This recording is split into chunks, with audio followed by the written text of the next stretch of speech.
In the vast, endless expanse of the desert, there are whispers soft, almost imperceptible, carried on the wind, like the breath of the earth itself. They speak of an oasis, long lost, hidden beneath the waves of time and sand. It is said that once, this place was sacred, a sanctuary where weary travelers found rest, where the thirst of the body was quenched, and the soul, too, was healed. The desert is a timeless keeper of secrets, and the oasis it hides is no exception. Some believe it to be a myth, nothing more than a dream drifting in the heat, fading before the first light of dawn. Others know it to be real, though its form has long since been swallowed by the unforgiving sands. In the half-light of dusk, the first image takes shape, a solitary figure, a traveler, appearing like a shadow in the haze of the desert's endless horizon. His steps are slow, measured, as though each footfall is both a prayer and a search. He stumbles, his eyes squinting into the shifting golden sands, feeling as though the earth itself is speaking to him, beckoning him forward. His gaze falters upon a shape, a crumbled stone half buried, yet unmistakably man-made. Beneath the weight of centuries, the silence around him hums with an ancient energy. The winds stir, lifting the dust in soft, swirling patterns, revealing more. Slowly, the remains of an ancient ruin emerge from the veil of time. Pillars, half crumbled by the passing years, stand like sentinels, their once grand shapes now softened by the touch of the desert. These stones, though worn and eroded, hold stories in their silence. There are carvings faint, barely visible, as though they were meant to fade with the years, marking a long-forgotten language, a celestial script. The traveler's hand hovers above one of these carvings, feeling the warmth of the stone beneath his fingertips, and for a moment he hears a whisper, a prayer, carried on the wind from another age. The words are lost to time, but their meaning lingers in the air, like an echo of something sacred. As we walk alongside him, the scene opens wider. The traveler's steps carry him deeper into the heart of this forgotten oasis. The place once bloomed with life, its waters shining like liquid glass beneath the kiss of the sun. It is said that travelers would come from far and wide to drink from its waters, to bathe in its cool embrace, to find solace in the shade of its palm trees. But now, all that remains is dust, stones, and the faintest traces of what once was. The remnants of what could have been an elaborate temple still stand. Its walls, cracked and weathered, tell a story of long-lost devotion. Sacred symbols, barely discernible, are etched into the stones, intertwining with the sands like forgotten memories, waiting to be remembered. The air here is heavy, filled with the scent of earth and old, weathered stone. It is as if time itself has slowed, holding its breath in reverence. The oasis, though buried beneath the sands, feels alive. It speaks of a time when it was the heart of something much larger, a civilization perhaps, or a faith that reached out to the stars. Its sacred nature is apparent in the way the light filters through the remnants of the temple's archways, casting long, delicate shadows across the cracked ground. There is something profoundly sacred about this place, something that calls out to the traveler's spirit, even though he cannot hear it in words. Beneath the silence, the desert holds its mysteries close. Was this oasis simply forgotten, buried under the weight of time? Or was it swallowed whole, lost to a cosmic event, a celestial shift, a divine betrayal that turned paradise into desolation? Some speak of a great upheaval, a cataclysmic force that swept across the land, leaving nothing but dust in its wake. Others say it was the desert itself, moving slowly, patiently, like a beast with 1,000 teeth, reclaiming what was once hers. What happened here? The truth lies beneath the layers of sand, perhaps waiting for someone to listen, to uncover the sacred secrets that still pulse beneath the earth. As the traveler walks further, the oasis begins to reveal more of its secrets. A stone basin, cracked and empty, lies in the center of what may have once been a great courtyard. The cool, clear water that once filled it has long since vanished, but the shape of the basin remains a symbol of the lost abundance. Around it, the ruins tell a story of life once lived here, the remains of a garden, the twisted vines of plants that must have once flourished, now dry and brittle. There are small carvings on the walls, symbols of the sun, the moon, stars, and unknown gods. Each symbol is a breath, an echo, an invitation to understand what was once known here, what was once held sacred. Yet, as the traveler steps closer, the mysteries deepen, as if the very stones are reluctant to reveal their truths. The weight of the silence presses in, not cold, but warm like the air before a storm, full of promise, yet holding back something just beyond reach. As night begins to fall, the landscape shifts, the air cools, and the last of the light fades into the horizon, leaving only the silvery gleam of the moon. The traveler pauses, standing at the edge of the ruins, gazing into the distance. The winds grow still, and the desert seems to hold its breath. The oasis, now only a shadow, seems to beckon him, whispering from a time that no longer exists. The moonlight casts an ethereal glow on the stones, transforming them into something more than just ruins. They are markers, silent witnesses to a history that is lost, but not forgotten. In this moment, the traveler stands at the crossroads of the known and the unknown, caught between the echoes of the past and the silence of the present. Perhaps it was never meant to be found. Perhaps the oasis was always meant to remain a memory, a place of rest for those who seek not answers, but solace. The desert itself seems to breathe a sigh of relief, as though it, too, knows the secret of this place, a secret that can never fully be revealed. And so, as the traveler turns to leave, the oasis fades into the darkness, its truths dissolving into the night. Its waters will never flow again, its gardens will never bloom, but in this place, beneath the shifting sands, the echoes of its sacred beauty remain. Perhaps it is enough to know that it existed once, in the quiet heart of the desert, and that, for a brief moment, it was a place where the soul could find peace. Some stories, like the oasis, are meant to remain just beyond the reach of understanding, slipping away like the last light of the evening, leaving us with only the soft hum of memory. Perhaps, in time, we will find them again when we are ready to listen, when the winds of the desert call us back to the sacred silence of forgotten places. Until then, the oasis remains a whisper, an invitation, hidden beneath the sands, waiting to be remembered. There is a place, hidden in the heart of an ancient forest, where the world itself seems to hold its breath. The air is thick with mist, curling around the jagged edges of forgotten stone. It is here, in the quiet embrace of the trees, that a temple stands, a temple, untouched by the passing of time. Its high stone walls, carved with figures of forgotten gods, have not felt the warmth of the sun in centuries. Instead, they remain cloaked in the soft, eternal shroud of mist.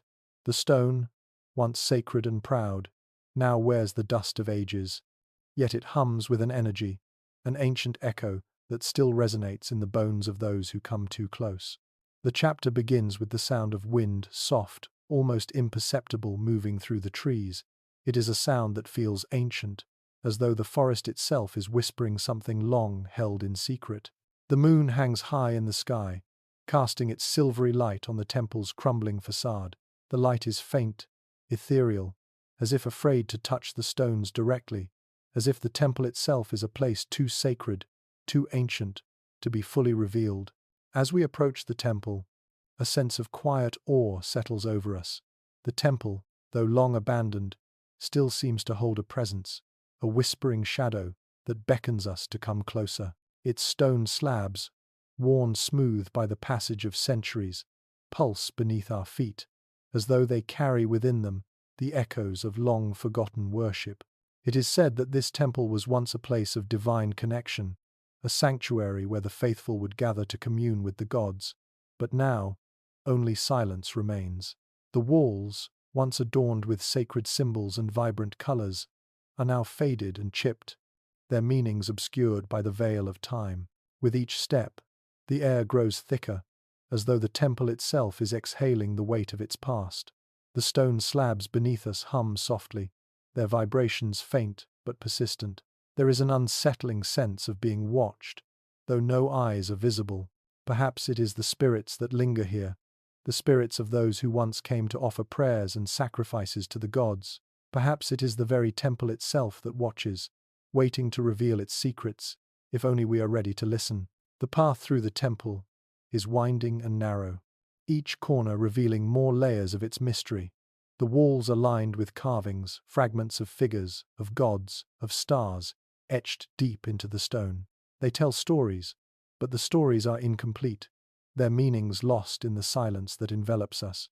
We pause before one carving, tracing its outline with a finger, feeling the coolness of the stone, the softness of its age.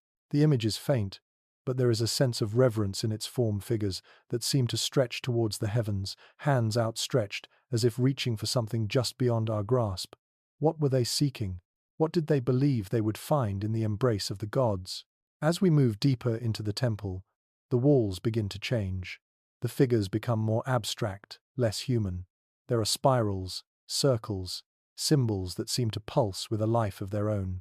These are not mere carvings, but living records, memories, etched into the very stone. The temple itself seems to hold them, as though it were a vast repository of ancient knowledge, a sacred vault that has not been opened in centuries. And yet, despite this, there is no sense of danger. The temple does not feel like a place of forgotten wrath or long-buried sorrow. Instead, it feels like a place of quiet waiting, waiting for someone to remember, to understand, to speak the words that have been lost. But there are no words here. There are only fragments of thoughts, snippets of rituals that no one alive remembers. Perhaps this was a place of great power once, a place where the gods walked among mortals, where prayers were answered and destinies shaped. Perhaps it was a place where time itself was bent to the will of the divine. But now, all that remains is the silence, a silence so deep that it presses against the chest, filling the air with its weight. As we walk through the temple's inner chambers, the echoes of the past grow louder, more insistent. Each step seems to stir something in the stone, an energy that flows through the air, like a breath taken after a long, deep sleep. There are altars here, though they are now broken and empty.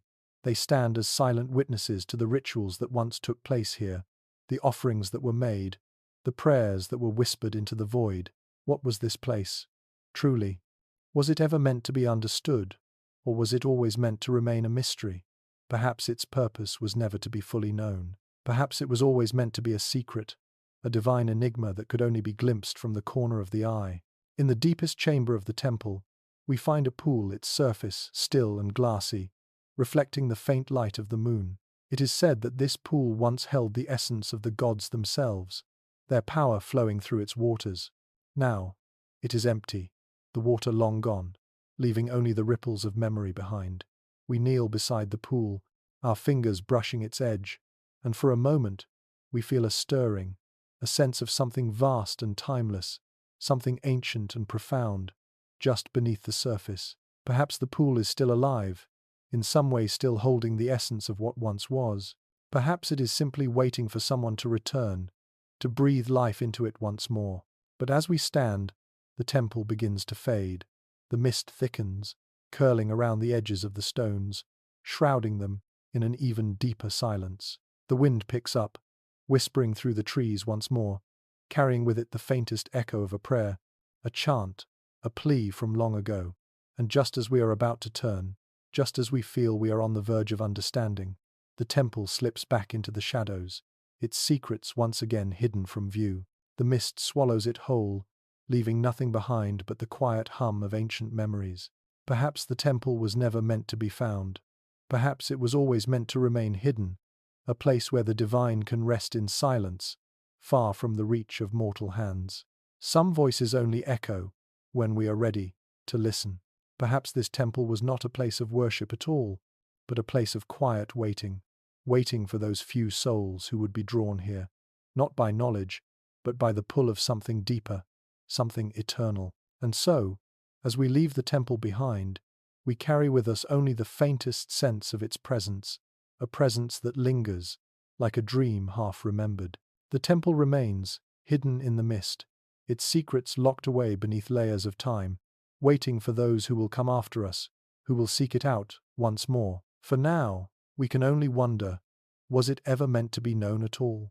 And perhaps that, in itself, is the greatest mystery of all. Deep within the heart of an ancient forest, where the trees grow tall and the air is thick with the scent of earth and moss, there stands a stone, a silent sentinel, carved by hands long forgotten. It is a stone, smooth and cold, its surface etched with symbols no living soul can decipher. Time has softened its edges, and the forest has slowly claimed it, draping it in thick vines and heavy moss. Yet, despite the passage of centuries, the stone remains unchanged, holding a quiet power that seems to echo through the ages.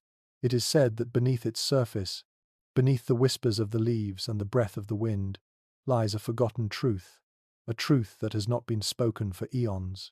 The journey begins at the edge of this forest, where the canopy above is so dense that the sunlight can scarcely touch the earth. The air is cool, filled with the scent of damp earth and the faint sweetness of decay.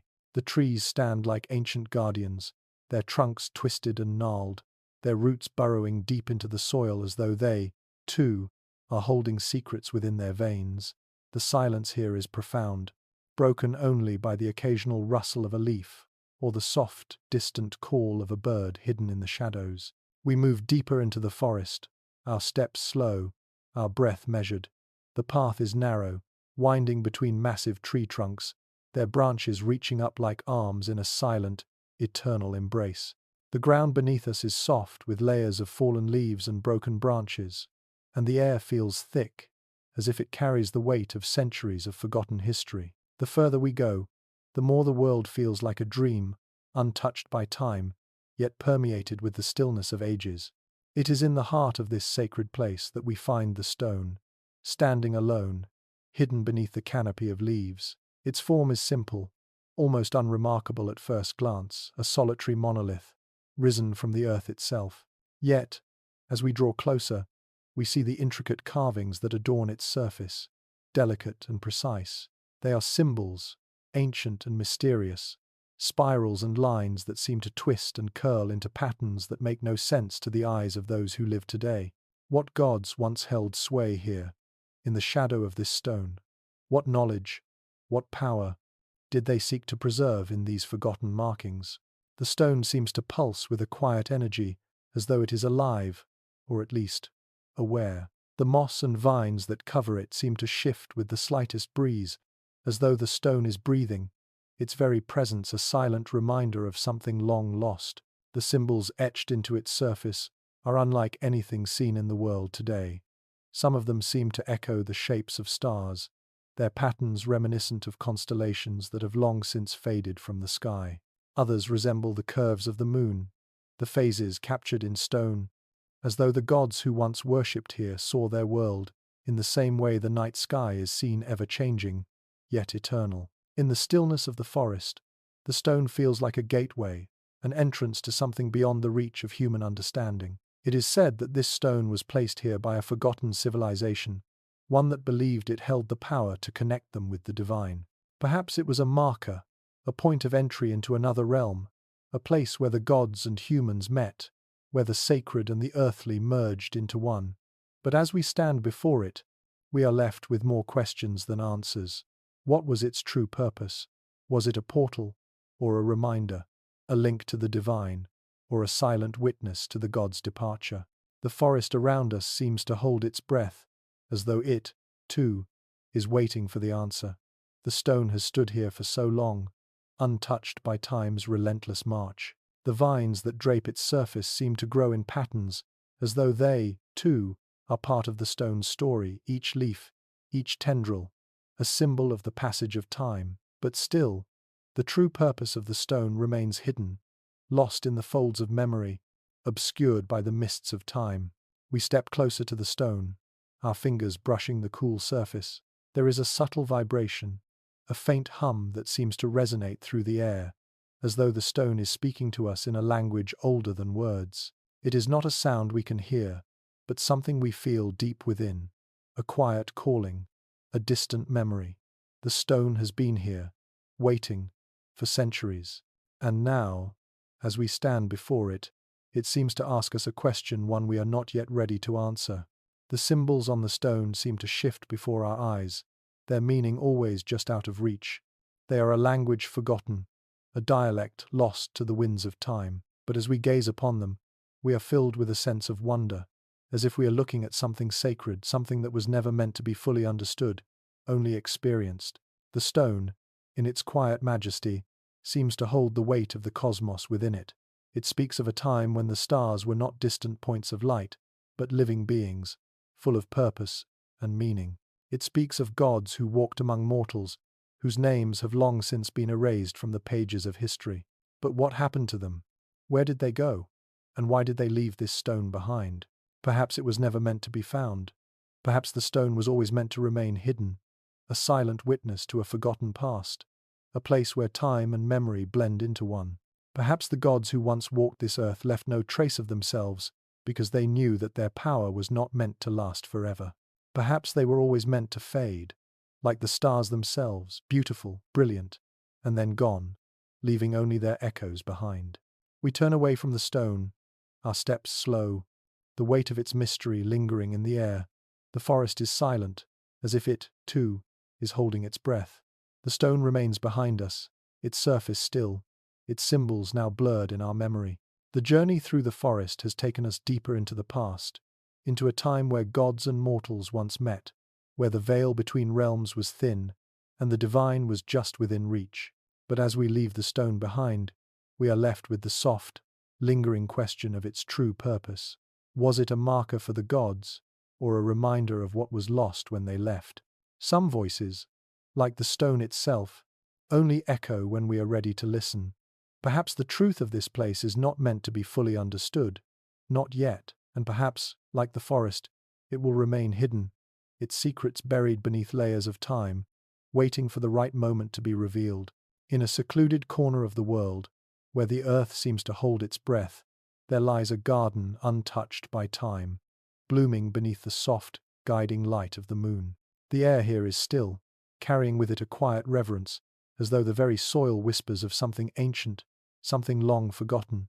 It is a place of beauty, but not one of warmth. The garden's petals glow faintly, as if kissed by starlight rather than the sun's tender touch. Each flower, each vine, seems to hum with a language of its own, speaking not in words, but in the slow, rhythmic pulse of life itself. And yet, beneath this beauty, there is an underlying sadness, a melancholy that hangs in the air like the remnants of a dream that has almost faded, but not quite. The moonlight, gentle and ethereal, casts long shadows across the stone pathways that wind through the garden. It is said that this garden once belonged to an empire that reached across the stars, its influence stretching out into realms both known and unknown. A kingdom that, at its height, seemed as though it would never fall, as though it was destined to live forever, in the soft glow of its own magnificence. But now, it is only a whisper, a memory caught between the pages of time. The empire has crumbled, its rulers forgotten, its people vanished. And yet, this garden remains, a testament to a time long past, blooming in the quiet shadow of its own history. As we walk deeper into this sacred place, the beauty of the garden overwhelms the senses. There are flowers here unlike any others, vibrant hues that seem to shimmer in the moonlight, their petals delicate, like gossamer threads woven by unseen hands. There are vines that spiral toward the sky, twisting and turning as though they were reaching for something just out of sight. The air is thick with the scent of jasmine and lavender, mingling with the earth's sweetness. But there is something faintly unfamiliar in the fragrance, something that speaks of places far beyond the world we know. The garden's beauty is intoxicating, and yet, it is not a beauty of life alone. It is a beauty of both growth and decay, of something flourishing and fading all at once. The flowers, though vibrant, seem to hang in the air with a kind of stillness, as though time has slowed down, hesitating at the cusp of change. Each petal, each leaf, holds a memory, though that memory is not clear to us. What were the names of those who walked these paths before? What rituals did they perform beneath the stars? As we walk, our feet falling softly on the stone pathways, we notice the delicate remnants of an empire, once proud broken statues, crumbled pillars, fragments of mosaics scattered across the ground like forgotten prayers. The stones beneath our feet are worn smooth by the passing of time, but they still seem to hold a trace of something sacred, something powerful, buried beneath the layers of dust and age. There is a sense that the garden itself is a memorial, a place where the empire's spirit still lingers, though its form has long since vanished. The air is thick with the weight of what was once here, and though the garden blooms, it blooms in quiet mourning, like a dream that never fully takes root. The silence is profound. The only sounds are the whispers of the wind, stirring the leaves in a soft murmur, and the gentle rustle of the flowers swaying in the night's cool embrace. But this silence is not empty. It is filled with memories, memories of long-forgotten rituals, of worship and reverence, of lives that once flourished beneath the shade of these trees. It is as if the garden itself holds the echoes of those who walked here before, their footsteps still imprinted in the earth, their prayers still hanging in the air, waiting to be remembered. There are symbols here, carved into the stones, etched into the walls of the garden's secret corners, symbols of the empire's gods, of celestial beings who were once revered and worshipped beneath the stars. Some symbols are clear, still visible in the soft light, while others are half-faded, their meaning obscured by the ravages of time. These markings speak of a time when the empire was at its height, when its people reached toward the heavens, seeking communion with forces beyond their understanding. But what happened to those gods? What happened to the empire that once flourished here, beneath the watchful eyes of the stars? Perhaps it was their ambition that led to their downfall. Perhaps it was the very power they sought to grasp that slipped through their fingers like sand, leaving only the echoes of their once great civilization. Or perhaps they were simply forgotten, lost to the winds of time, like so many others before them. The truth remains hidden beneath the layers of dust, just out of reach, leaving us with only the soft, haunting presence of their memory. As we wander deeper into the garden, we feel the weight of its sacredness, yet we cannot fully grasp its meaning. The garden seems to exist outside of time, frozen in a moment of eternity, where the past and present blur together. There is no clear division between the two. It is as though the garden itself holds a secret, a truth that only those who have wandered here before have known. But that secret is elusive, slipping through our fingers like the finest dust.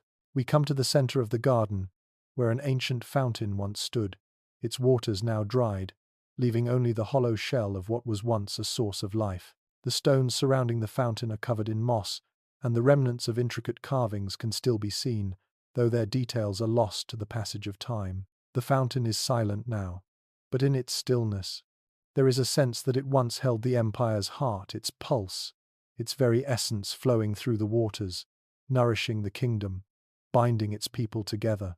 And yet, now, the fountain is empty. The waters have run dry. The empire has faded.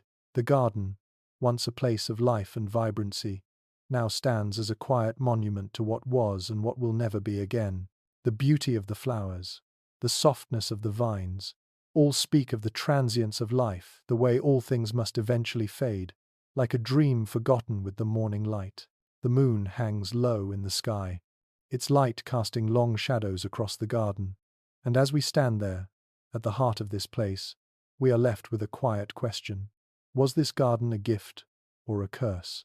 Its beauty is undeniable, yet it is marked by the sadness of what has passed, the sorrow of things lost. Perhaps it is a reminder that nothing is permanent, that all things, even empires, must one day fall.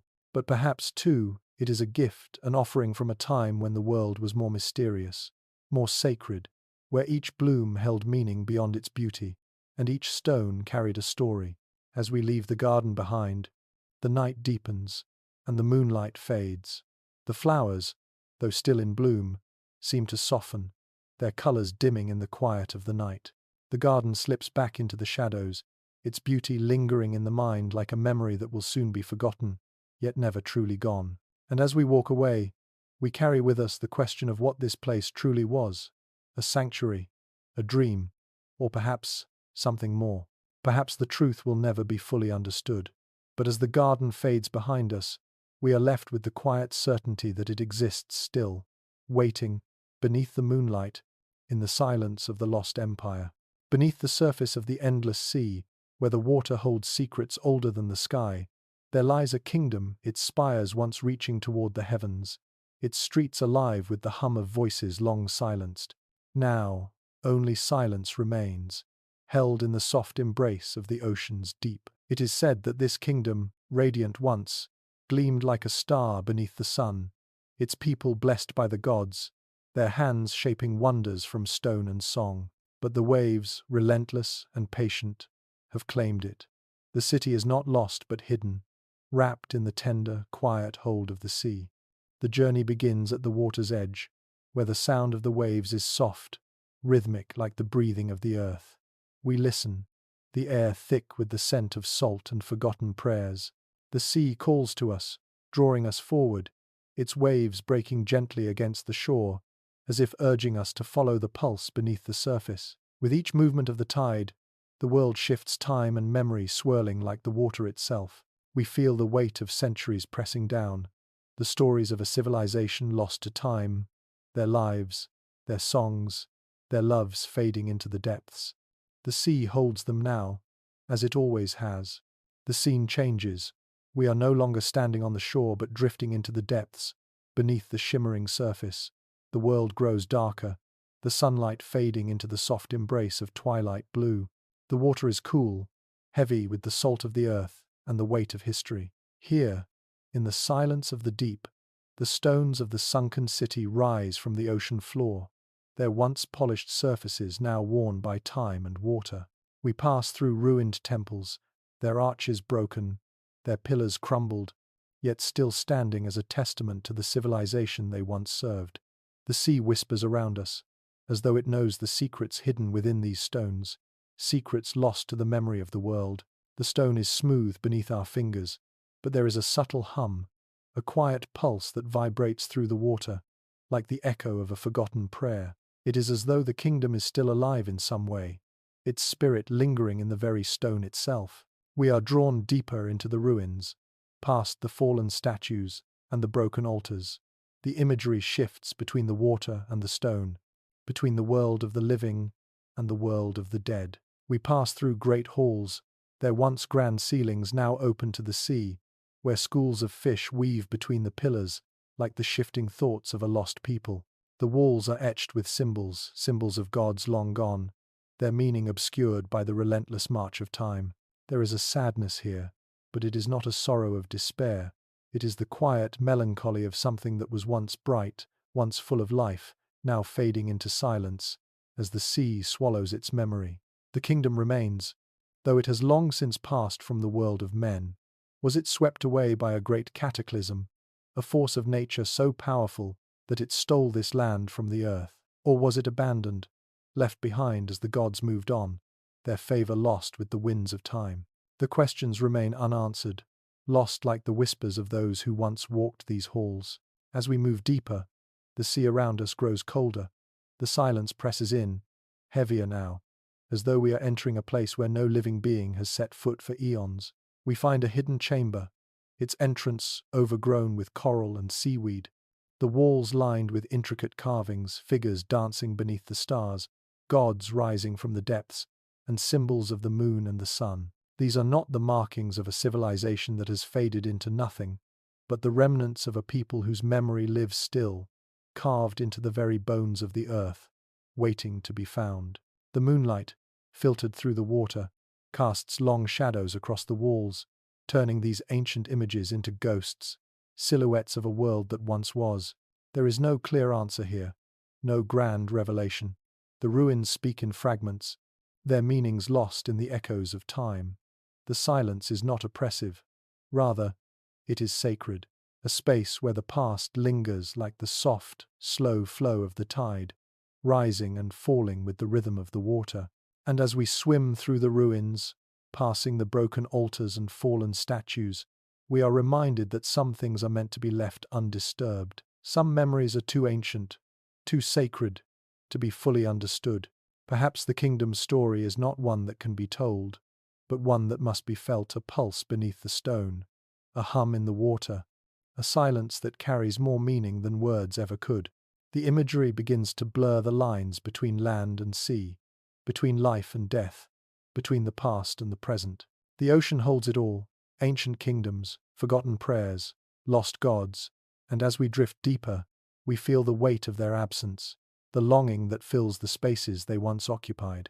The sunken city is both real and unreal, a place that exists outside of time, suspended in the quiet embrace of the ocean. The sea is the keeper of stories, and in its depths, this kingdom lives still, though its name has been lost to time. The water has swallowed its history, but the echoes remain, rippling through the current, carrying with them the whispers of what once was. And as we leave the ruins behind, floating upward toward the surface, we carry with us the sense that this kingdom is not truly gone. Perhaps it never was. Perhaps it lives still, in the memory of the waves, in the silent depths where only the sea knows its story. The water grows lighter, the shadows less dense, and the surface comes into view once more. We rise slowly, breaking through the surface and into the soft light of the sky above. The sea, calm now, stretches out before us, the sun beginning to dip low in the sky, casting golden light across the horizon. The kingdom is gone, or perhaps it never was to begin with. What was it that truly sank beneath the waves? A civilization, a dream, a memory, or something else entirely? As the light fades and the waves lull gently against the shore, we are left with the question, was the kingdom ever meant to be remembered? Perhaps it was never meant to be found at all. Some voices only echo when we are ready to listen, and perhaps, just as the ocean has kept the kingdom hidden for centuries, it will remain silent, its story never fully told, only felt in the quiet spaces between the waves.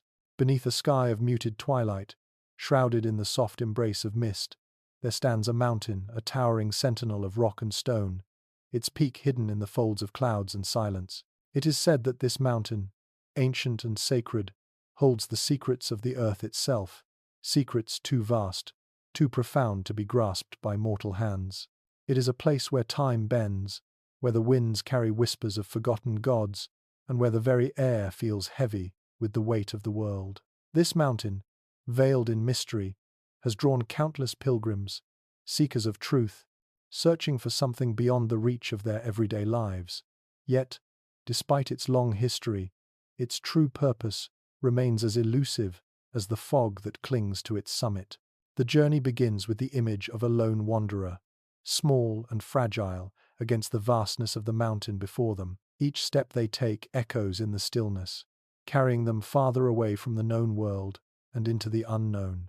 The path is steep, winding, and narrow, carved by ancient hands long since lost to time.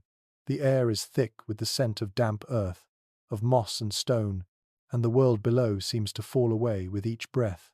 The climb is slow, deliberate, a pilgrimage not just of body, but of soul. It is said that those who ascend this mountain must leave behind the noise of their lives, shedding the burdens of the world as they climb higher. The air grows thinner, and the familiar world fades into obscurity. The sound of footsteps is muffled, and the only sound now is the breath of the mountain itself, sighing through the leaves, whispering its ancient secrets to those willing to listen. The mountain speaks in riddles, in echoes of the past, and the pilgrim feels their own heart beating in time with the pulse of the earth beneath their feet. As we climb, the mountain begins to reveal its ancient shrines, simple structures carved into the very rock, their weathered faces worn by centuries of wind and rain. These shrines, long abandoned, still stand as silent witnesses to rituals and prayers, to offerings made in the hopes of divine favor. The carvings on the stone are faint, but their meaning still lingers in the air, a language forgotten by time, but remembered by the mountain.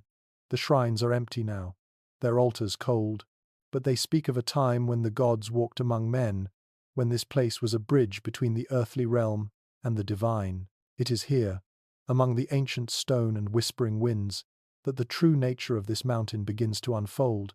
The air, thick with history, is heavy with the weight of unanswered questions. What was the purpose of this pilgrimage? What did the mountain offer that could not be found elsewhere? Was it a place of divine communion, a sacred meeting place where the gods themselves listened to the prayers of mortals?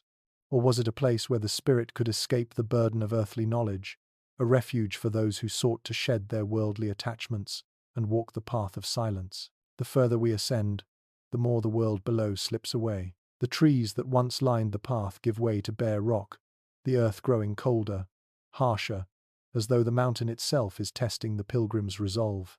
And yet, there is a strange sense of peace in this isolation, a stillness that penetrates deep into the soul. It is as though the mountain is drawing the pilgrim inward, asking them to confront the truths they have long buried, to look beyond the veil of the physical world and into the depths of their own spirit. As we climb higher, the mountain seems to grow more distant, more ethereal.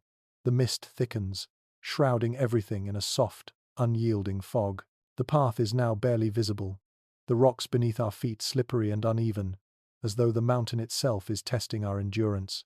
And yet, the pilgrim continues, driven not by a desire for knowledge, but by something deeper, something that can only be felt, not understood. The summit remains hidden, veiled in mystery, and the air grows colder still. The pilgrim is alone, surrounded by the stillness of the mountain, their footsteps echoing softly in the vast emptiness. It is said that the mountain has no true summit, that the journey itself is the destination. Perhaps this is the ultimate truth the mountain offers, not the answers we seek, but the quiet understanding that some mysteries are never meant to be solved. The mountain is not a place of discovery, but of revelation, a place where the spirit is called to surrender to the unknown, to accept the silence that lies beyond the noise of the world. And so, the wanderer continues, not knowing if they will ever reach the peak, not knowing if the mountain holds the answers they seek. The air is thin, the silence profound, and the path winding ever upward, but the pilgrim walks on, step by careful step, guided not by the promise of answers, but by the peace found in the stillness. The mountain, ever silent, ever eternal, holds its secrets close, revealing only what the pilgrim is ready to receive. As we reach the final stretch of the climb, the mountain seems to open up before us. The mist parts briefly, and for a fleeting moment, the sky above is visible stars, twinkling faintly in the night, a reminder of the vastness of the universe, of the mysteries that stretch far beyond the mountain's peak.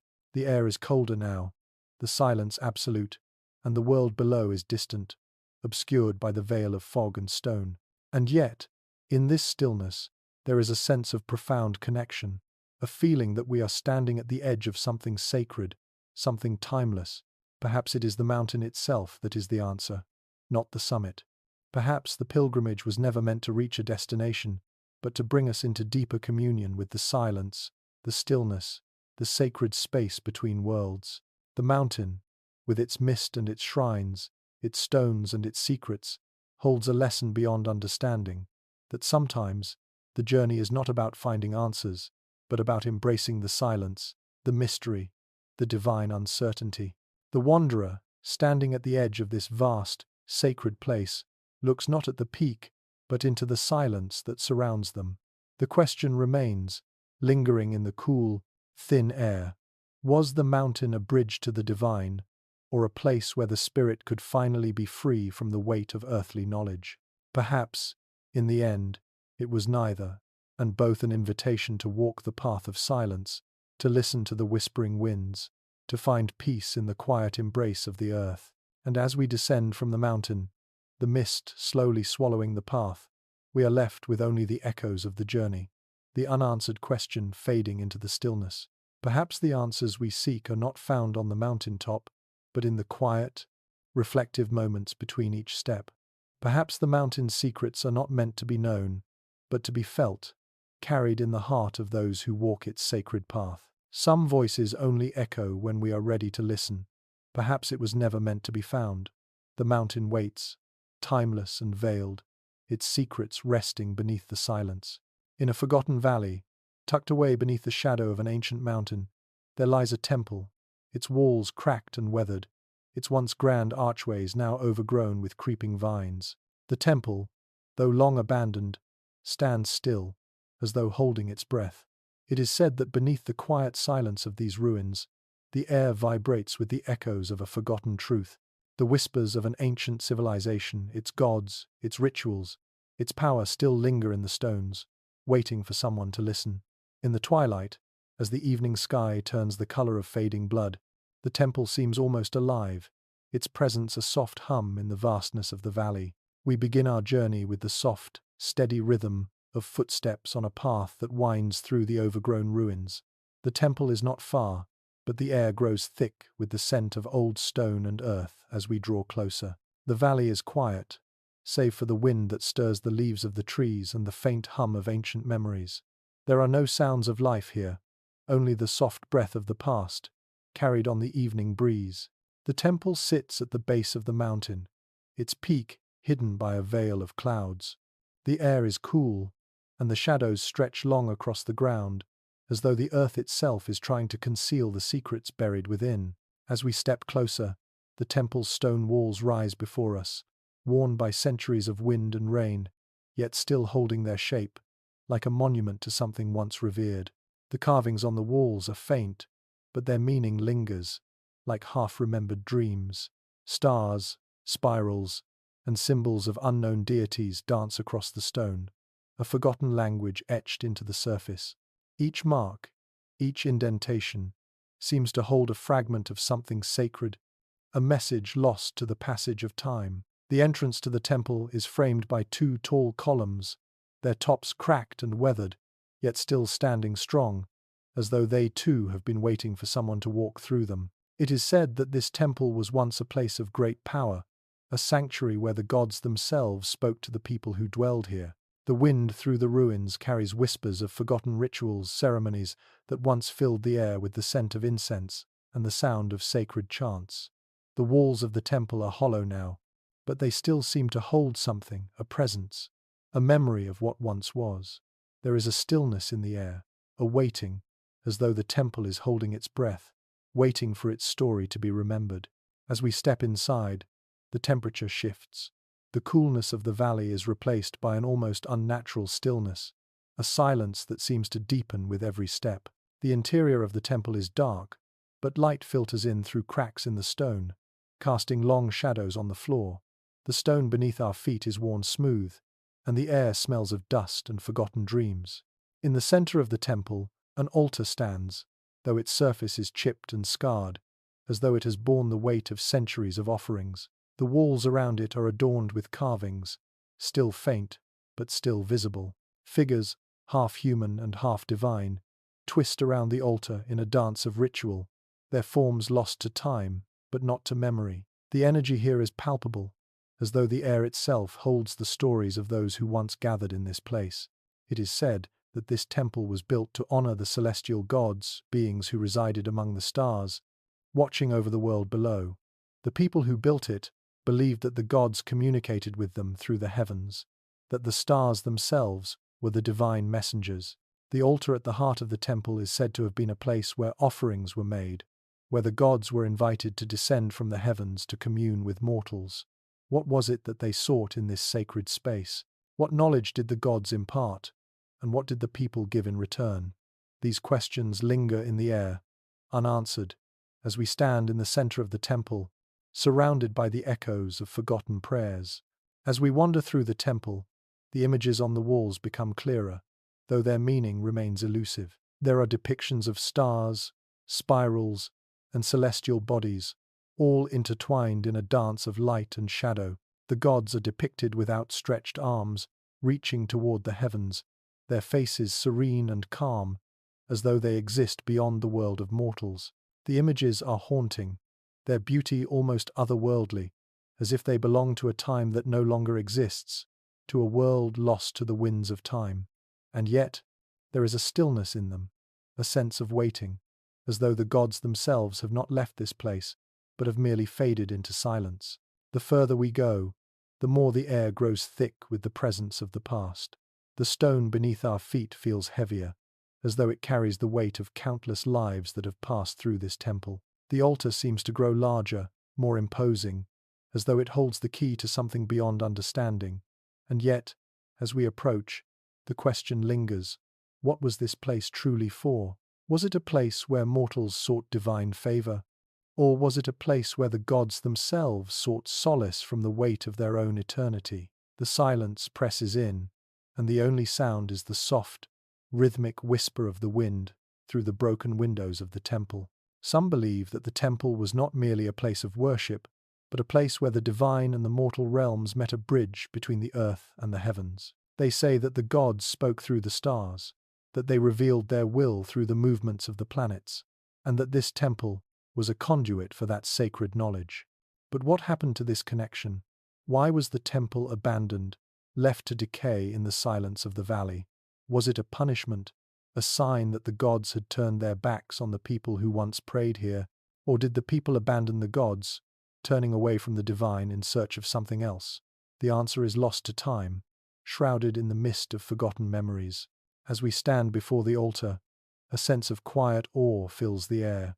The temple, though broken, still holds something sacred, an energy that hums beneath the silence. Perhaps it was never meant to be understood, only experienced, felt in the quiet depths of the soul. The question of why this place exists remains unanswered, but the feeling of its presence lingers. The stone, the carvings, the altar, all seem to carry the weight of a forgotten truth, a truth that no mortal hand may ever fully grasp. And yet, the temple continues to stand, its silence a testimony to something ancient and profound. As we leave the temple, the sun begins to set, casting long shadows across the valley. The air grows colder, and the whisper of the wind grows fainter. The temple fades into the distance, its secret still hidden beneath the veil of time. Perhaps it was never meant to be found. Perhaps it was always meant to remain a riddle, a mystery that only the stars could understand.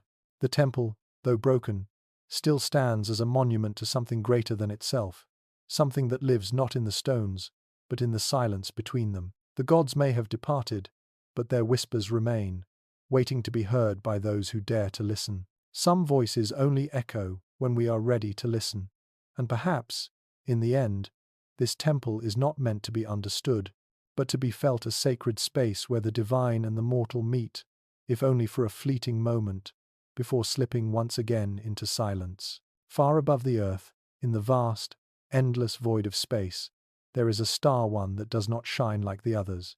Its light is dim, muted, as though bound by an unseen force.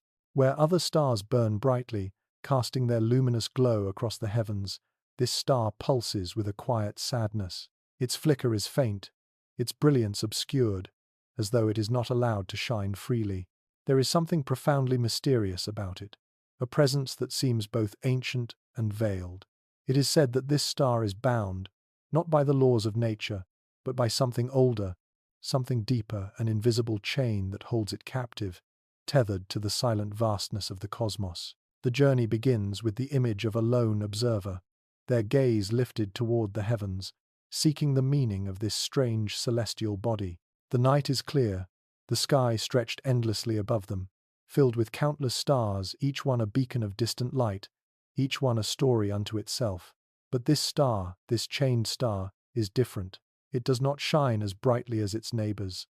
Its light is muted, as though filtered through an unseen veil, its radiance diminished by a force beyond comprehension. The observer feels a strange pull toward it, a quiet yearning to understand why this star flickers so faintly, what hidden truth it might hold. As we gaze upon the sky, the star beckons us, drawing us closer, its silence heavy with untold mysteries. The journey takes us through ancient star maps, their delicate parchment curling with age, the ink faded but still legible to those who know how to read the signs. These maps speak of constellations long forgotten, of paths across the heavens, once known to the ancient ones, civilizations whose names have slipped into the shadow of time. The star is marked on these maps, its position noted, but its significance remains unclear. The maps, too, seem to hold secrets, a language lost to the ages, a connection to something far beyond the world we know. The stars themselves are not mere lights in the sky, but symbols of something sacred, something divine. It is said that in the beginning, the heavens were not so distant. The gods walked among the stars, placing their marks upon the universe, shaping the very fabric of the cosmos. They spoke through the stars, through the constellations, and it was through them that the ancient ones found their guidance. But what of this chained star? Why does it pulse so softly, its light diminished, as though it is no longer part of the great symphony of the heavens? As we drift deeper into the mystery of the star, we are drawn into the world of forgotten myths, stories of gods who ruled the heavens, whose power stretched across the universe like the stars themselves. These gods were said to have placed their marks upon the sky, weaving patterns that told the stories of creation, of destruction, of love and loss. But the chained star, what was its role in these stories? Was it once a beacon of power, burning brightly in the heavens before it was bound by some unseen force? Or was it always meant to be hidden, its true purpose known only to those who could read the stars with the eyes of the gods? The myths tell us that the gods, in their wisdom, sometimes bound their creations, keeping them hidden away from the eyes of mortals. Perhaps this star, once radiant, was placed in the sky to guide the lost, to offer light in times of darkness, but something changed. Perhaps it was bound by a cosmic event, a divine betrayal, or a decision made in the silence of eternity, an action that left this star forever dimmed, its purpose unfulfilled. The mystery of the chained star stretches back through the millennia, lost to the dust of time, yet still present, quietly flickering, as though it is waiting for someone to notice, to remember. We move through the darkness, feeling the weight of this ancient story pressing down upon us. The sky above is vast and infinite, and yet the star seems so small, so distant. Its presence is a paradox. It is both a symbol of lost power and of something that is yet to be understood, a mystery suspended in the silence of the cosmos. Perhaps it was never meant to shine brightly, but only to remind us of something more profound, that there are forces in the universe beyond our comprehension, forces that shape the stars themselves, and that some mysteries may never be solved. The journey brings us to the edge of understanding, where the star seems to fade in and out of view, like a dream that slips away upon waking. We wonder if this star is a symbol of the gods' forgotten will, a mark of something divine lost to time. But as we reflect on its quiet pulse, its muted light, we are left with the sense that it is not a symbol of a lost power, but of something waiting to be understood. The star seems to speak, not with its brightness, but with its silence, a silence that stretches across the sky, echoing through the vast emptiness of space. Perhaps the star is not bound by a chain at all, but by something deeper, something hidden within the very fabric of the universe. Perhaps it is not a sign of loss, but of waiting, waiting for the right moment, for the right eyes, to see it for what it truly is. In the stillness of the night, the star seems to hold its breath, as though it knows that its time has not yet come. Perhaps, like the secrets of the cosmos themselves, it exists to be discovered only when we are ready to understand. As we turn our gaze from the star, the sky begins to change. The first light of dawn touches the horizon, and the stars begin to fade, their soft glow dimming as the day approaches. But the chained star remains, a quiet presence in the sky, its mystery unresolved, its light still pulsing faintly, as if in quiet defiance of the world around it. Perhaps it is not meant to shine brightly, but to wait in the shadows, a reminder of the ancient forces that shape the universe, and of the mysteries that are always just beyond our reach. And so, as the night draws to a close, and the first rays of light begin to stretch across the earth, we are left with the star, suspended in the vastness of the sky. Its silence is not an absence, but a presence that echoes through the cosmos, a riddle that remains unsolved. Perhaps it was never meant to be fully understood. Perhaps its purpose is to remind us that there are things beyond our comprehension, things that exist not to be discovered, but to be felt. And as we drift into the quiet of sleep, the star remains, quietly pulsing, waiting in the shadows of the sky, its secrets still veiled in the silence of the cosmos. Some mysteries are never meant to be solved. Perhaps this star, like the universe itself, will always remain a question, waiting for the right moment, for the right eyes, to understand its quiet riddle. And perhaps, in the end, it is enough to simply know it is there. Beneath the earth, hidden in the shadows where the sun never touches, there lies a cavern, a sacred, forgotten space where light and shadow dance in eternal harmony. Deep within the bones of the world, the air is thick with stillness, heavy with the weight of secrets buried long ago. In this place, time seems to lose its meaning, stretching and bending like the curves of ancient stones. It is said that the earth itself remembers here, holding the echoes of lost epochs, preserving the stories of those who once walked the surface of the world. The cavern is a temple of forgotten knowledge, its walls adorned with crystals pale, glimmering stones that hum with a quiet, otherworldly energy. Their surfaces, smooth and cold, seem to reflect not just light, but the memories of times long past, trapped within their translucent depths. Our journey begins at the entrance, where the earth opens to reveal the vastness of this hidden space. The air is cool and heavy, filled with the scent of damp stone and the faintest trace of something ancient, a perfume of earth and silence. As we step into the cavern, the darkness wraps around us like a veil, and yet there is no fear here. There is only the pull of something deeper, something waiting to be discovered. The path is narrow, winding through the labyrinth of crystalline formations that rise from the floor and stretch toward the ceiling, their tips sharp, like the fingers of the earth itself reaching toward the heavens. The light is dim, soft and diffused, as though the cavern has no need for brightness. The crystals themselves seem to glow faintly, casting an ethereal light upon the walls and floor, their surfaces reflecting the stillness that fills this place. The deeper we move, the more the air thickens, becoming heavier with the weight of time. The very stones beneath our feet seem to hum, a subtle vibration that resonates through our bodies. It is as if the cavern itself is alive, breathing in rhythm with the pulse of the earth.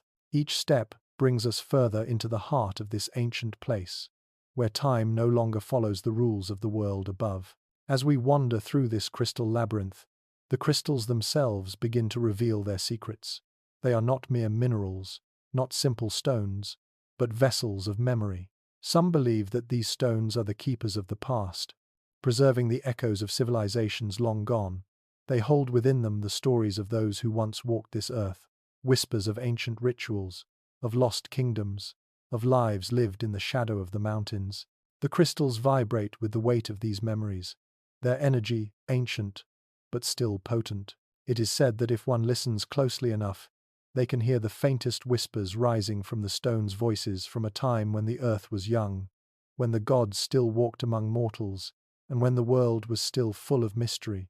The deeper we go, the more the cavern seems to stretch, as though it is an endless void, a space where time and space no longer make sense. The walls are lined with more crystals, some large and jagged, others small and delicate, like frozen droplets of time. Each one is unique, yet they all share the same ethereal glow, the same faint hum of energy. They are like fragments of forgotten dreams, suspended in time, waiting for someone to remember them. The air is thick with a sense of reverence, as if this place is sacred, a temple built to honor the passage of time itself. There is a presence here, something that seems to watch over us as we move through the cavern. It is not an overwhelming force, but rather a subtle energy that pulses through the stones and the air, a quiet guardian that protects the secrets of this place. Some believe it is the spirit of the earth itself, an ancient force that has watched over the cavern for eons, guarding its memories and its stories.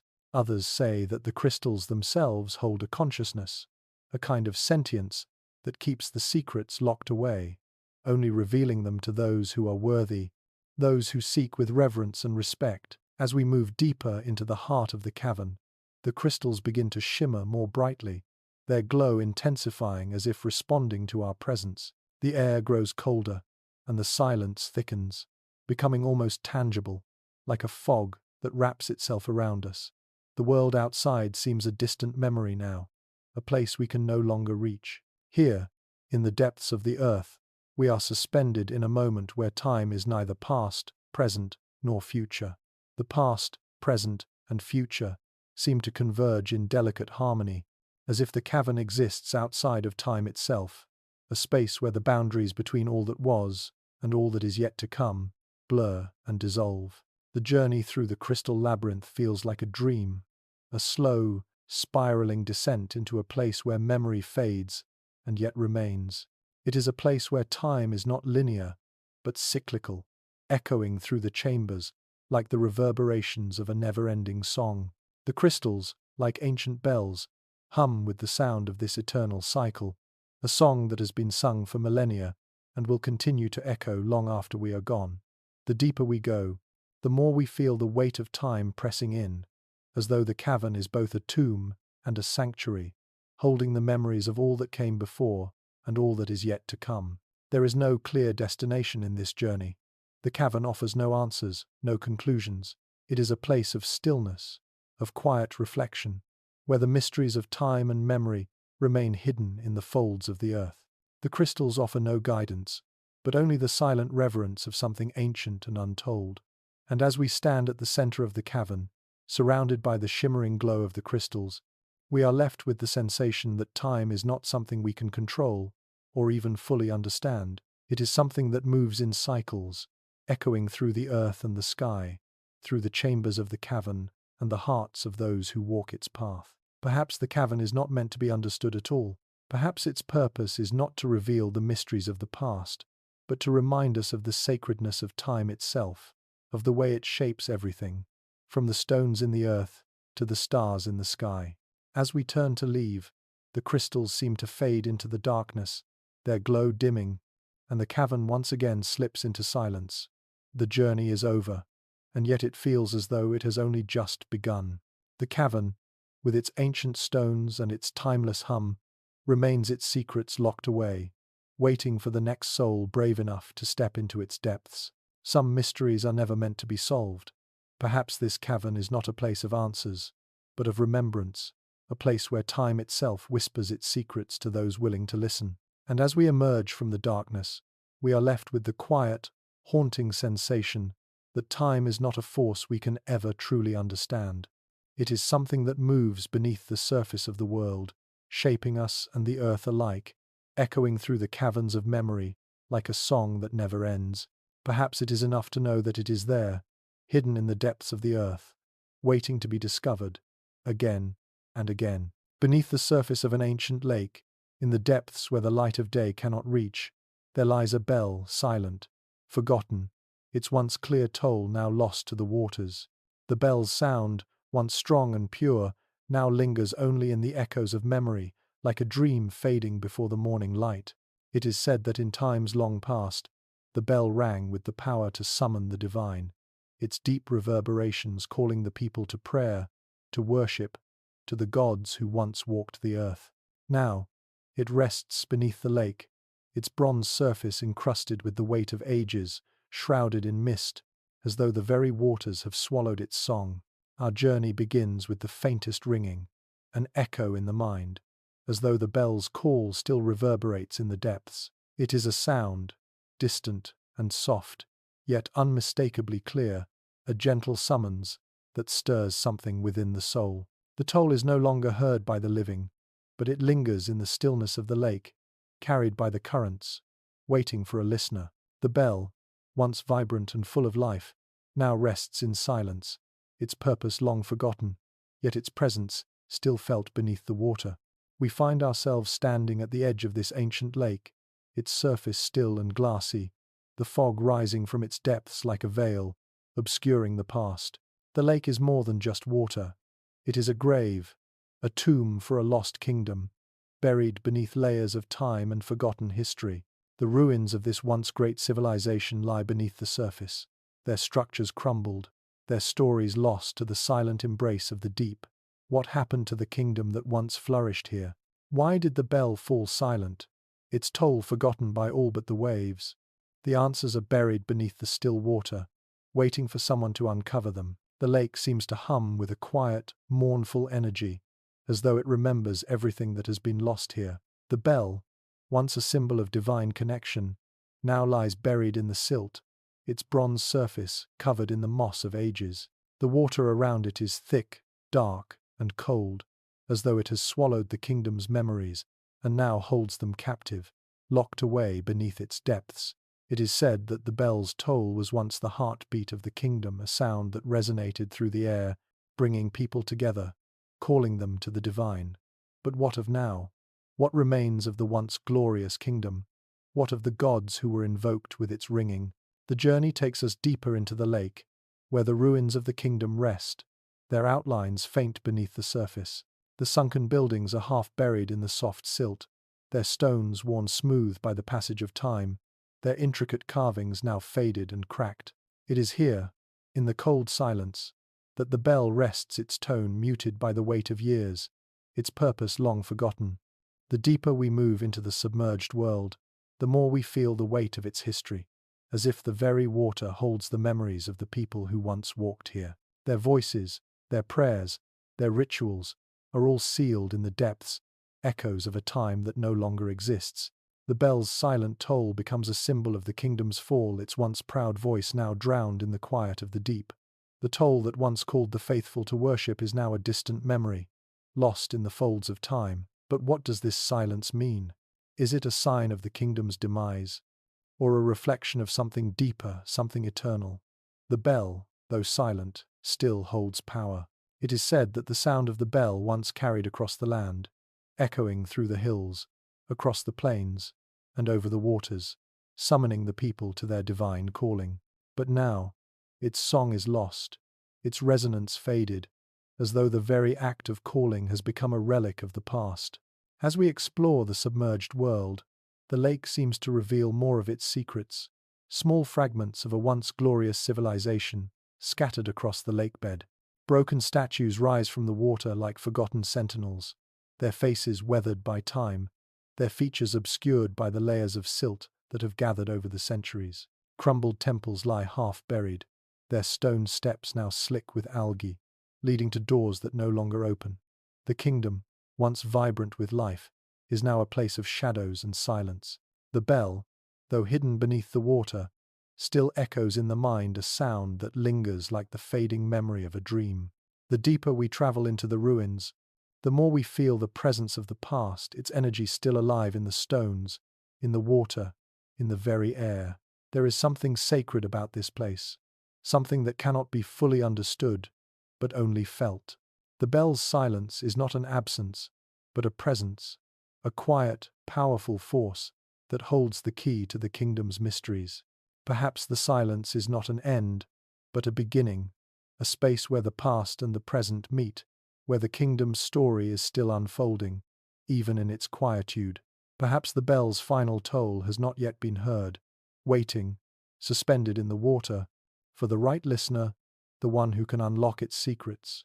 The lake, in its stillness, seems to echo with the rhythm of forgotten prayers, prayers once offered to the gods, prayers that may never be answered. The bell's silence speaks of the passage of time, of the impermanence of all things, even the divine. The kingdom that once stood at the edge of the lake has disappeared, swallowed by the waters, its people lost to the tides of history. And yet, the bell remains, a relic of what was, a reminder of the fleeting nature of all things. Perhaps it was never meant to be found. Perhaps its purpose was always to be a memory, a whisper, a call lost to the depths. As we return to the shore, the mist rises from the water, slowly reclaiming the lake's surface. The bell, still silent beneath the silt, remains in the depths, its toll waiting to be heard by those who are willing to listen. The kingdom, its people, its gods, all are lost to time, yet their memory lingers in the water, in the stone, in the silence. The bell's song may never ring again, but its presence, its silent call, will remain, echoing through the stillness, waiting for the next soul brave enough to listen. Some voices only echo when we are ready to hear them. Perhaps this bell's last toll has already sounded, lost to the depths, but its purpose remains waiting in the silence, waiting for a listener, waiting for the day when the call is answered. Until then, the bell lies beneath the lake, its memory held in the quiet of the deep, in the depths of a mountain, where the earth trembles with age and the wind speaks in forgotten tongues. There lies a vault. It is said to be hidden deep within the bowels of the stone, far from the touch of light, shrouded in mystery and silence. Its door is carved from a single unbroken stone, its surface etched with symbols of celestial significance. The door, though ancient, stands tall and unyielding, as though it has never known the passage of time. It is a quiet monument to a long-lost wisdom, a place that has stood for centuries, untouched and untouched by the hands of those who seek it. The journey begins with the image of this vault, an enigma nestled within the heart of the mountain. We find ourselves at the foot of its entrance, a structure so seamless it appears as though it were born from the stone itself. The symbols on the door shimmer faintly in the dim light, their forms intricate, delicate, and foreign to the eye. These celestial marks speak of the stars and the heavens, of knowledge not meant for mortals, but held in trust for a time yet to come. The mountain around us is quiet, its silence deep, almost sacred. The air feels heavy, as though the vault's very presence imposes a weight upon the world, a weight of knowledge too great, too profound to be uncovered. It is said that within this vault lies the wisdom of the heavens, the knowledge of the stars themselves, forgotten truths that have been sealed away since time's earliest whispers. Some believe it holds the answers to the mysteries of the universe, the secrets of life and death, of creation and destruction. And yet, despite the power that is said to rest within its walls, the vault remains untouched, its door steadfastly sealed. The mountain has guarded this secret for ages, its tunnels winding and narrow, like the veins of the earth itself, leading us deeper into its heart, where silence reigns supreme. We step forward, following the path carved through the mountain's dark passages. The air grows colder as we descend, the smell of damp stone filling our senses. The passageways narrow, and the light from above fades, swallowed by the mountain's embrace. Yet, despite the darkness, there is something compelling about this journey, something that draws us onward, deeper into the mountain's depths. The sound of our footsteps echoes in the stillness, as though even the earth itself listens, waiting for us to uncover its secrets. Along the way, we pass through ancient chambers, their walls lined with symbols, each one more intricate and beautiful than the last. These are not simple markings, but rather the sacred language of the stars, etched in stone as though to preserve a truth beyond comprehension. The carvings speak of celestial bodies of suns, moons, and distant constellations, and yet there is something more in them, something hidden between the lines, something that whispers of forgotten gods and the mysteries of the universe. The symbols are a riddle, a puzzle waiting to be solved, a story that has yet to be told. But the deeper we go, the more we realize that the answer is not in the symbols themselves but in the silence that surrounds them. The vault's door looms ahead, still a distant presence in the shadows of the mountain. We approach it slowly, reverently, as if stepping closer to a sacred altar. The stone door is smooth, flawless, its surface untouched by time. The symbols upon it gleam with an ethereal light, as though they are alive, breathing in the quiet of the mountain. Each symbol is a key, a riddle woven into the fabric of the stone. Some believe that the door is not just a barrier but a message, a puzzle meant to be solved by those who are worthy, those who are capable of unlocking the mysteries of the heavens. Yet the longer we stand before it, the more we sense the paradox of the vault. It is a place of untold knowledge, a space that holds the wisdom of the universe, and yet its door remains closed. No key has ever been found to unlock its secrets. Perhaps the vault's true purpose is not in the knowledge it holds, but in its silence. The deeper we go, the more we realize that it is not the contents of the vault that are important, but the very fact that it remains sealed away, hidden in the darkness. The symbols on the door are not simply a code to be broken, but a reminder of something far more profound.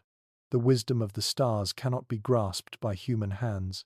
It is a truth too vast, too eternal, to be contained within the confines of mortal understanding. The silence of the vault speaks volumes. It is a quiet, unyielding force that presses against us, filling the space with the weight of its mystery. As we stand before the vault, the stillness presses in around us, and we are left with the unsettling thought that some things are never meant to be revealed. Perhaps the greatest wisdom lies not in what is known, but in what is hidden, waiting patiently for the right moment, for the right soul to understand.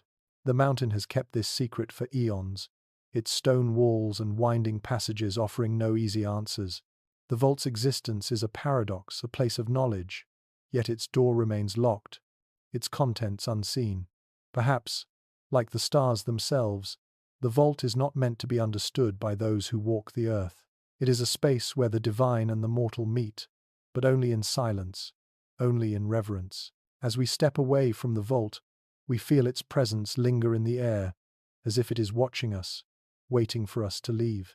The mountain, though silent, seems to hum with a quiet energy, as though it is alive with the weight of the knowledge it holds.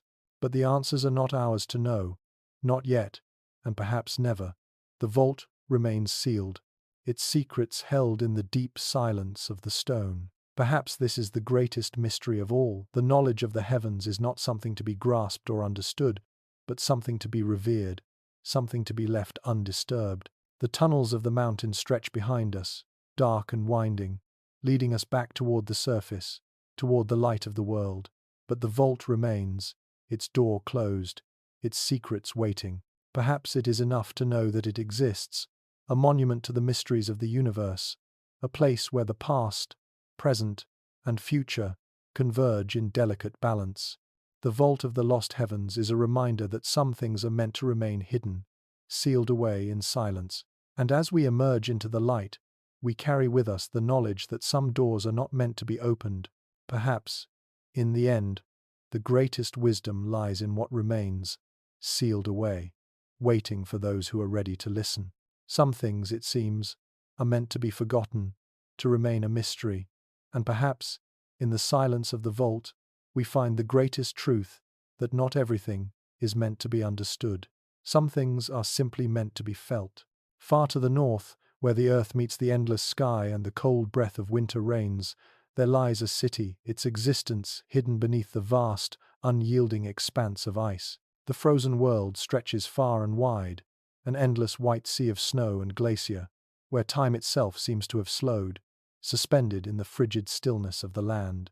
It is said that beneath this frozen veil, encased in the heart of eternal winter, lies a city once full of life, now locked away in the ice, as though the very passage of time has been frozen in place.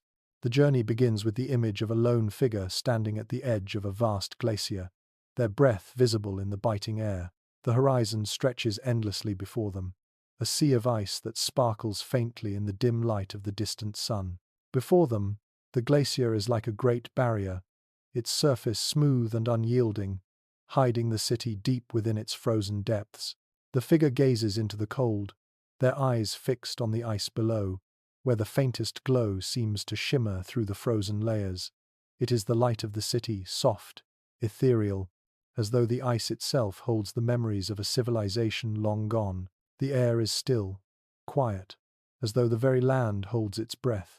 The ice stretches endlessly in every direction, as far as the eye can see, a place where the warmth of life seems to have long been forgotten. But beneath this frozen landscape, the city waits. It is not gone, not lost, but merely hidden, preserved by the cold, locked away in time, as though the land itself has wrapped its arms around the city to keep it safe from the ravages of the world above. We begin our descent into the ice, following the faint glow that flickers like a distant memory, guiding us deeper into the heart of this ancient city. The air grows colder, and the silence becomes more profound. As we move beneath the surface of the ice, we find ourselves entering a world preserved in stillness, a city frozen in time. The streets, once bustling with life, are now empty, their paths glistening beneath the shimmer of frozen lamps that still flicker faintly in the icy air. The buildings rise around us, their forms softened by the ice, but still standing as silent witnesses to a past that once was. The city is still, but it is not dead. There is a sense of life here, of a civilization once vibrant and full of dreams, now stilled by the weight of the cold. The ice does not simply preserve the city it holds, it in a state of suspended animation, as though the people who once walked these streets are merely waiting for something to wake them from the frozen sleep that time has cast upon them. The walls are lined with strange symbols, faded carvings of a people whose stories are now lost to the ice. Their gods, their hopes, their dreams, all seem to be captured in the frozen air, suspended in a moment of eternity. As we explore the city's heart, we come across a plaza, once the center of life, now buried beneath layers of frost. The buildings that surround it rise like giants, their stone facades softened by the cold, their windows dark and empty. But there is something hauntingly beautiful in this stillness, a quiet reverence that hangs in the air, as though the city is waiting for us to hear its story. In the center of the plaza, an ancient fountain stands, its water long since turned to ice, but its shape still evident in the crystalline beauty of the frozen water. The fountain seems to echo with the laughter and voices of those who once gathered here, their memories trapped in the ice, waiting to be remembered. It is here, in the heart of the city, that we begin to understand the true nature of this frozen place. The cold is not just physical, it is a metaphor, a reflection of the passage of time itself. The city, though still and silent, is not lost. It is simply waiting for the moment when the world will remember it again. The cold, which holds the city in its grip, is not merely a force of nature, but a force of time. It is the weight of memory, of dreams that have faded beneath the weight of eternity. The people who once lived here have gone, their lives slipping away like the last breath of winter, but their dreams remain, frozen in the ice, waiting to be rediscovered.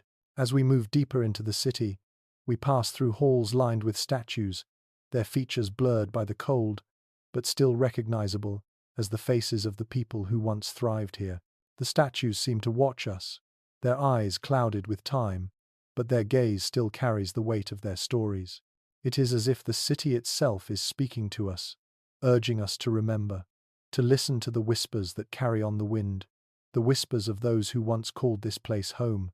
There is a softness to the air now, a sense of quiet reverence. The ice, though cold and unyielding, seems to pulse with life, as though it is not a barrier, but a protector, a shield that has kept the city safe from the ravages of the outside world. The frozen streets stretch out before us, leading us deeper into the heart of this place, where the echoes of the past continue to resonate. The city may be abandoned, but it is not forgotten. It waits patiently, its memories preserved in the ice, its dreams held in the quiet of the deep. The journey ends in silence, with the feeling that the city is not truly lost. It is merely waiting for a listener, for someone who can hear the soft hum of its memory, who can feel the weight of its dreams. The cold may have stilled the city, but it has not erased it. The city is still here, beneath the ice, its heart beating softly in the silence, its story waiting to be told. Perhaps it was never meant to be found, not by just anyone. Perhaps this city, hidden in the frozen depths, holds its secrets for those who are ready to listen, to hear the song of a lost civilization, preserved by time and cold. And so, as we turn to leave, the city remains, silent and still, its dreams waiting for the moment when they will be awakened once more. Some cities are not lost, they are merely waiting, suspended in time, beneath the ice, beneath the silence, where memory fades and dreams linger like the faintest glow in the frozen air.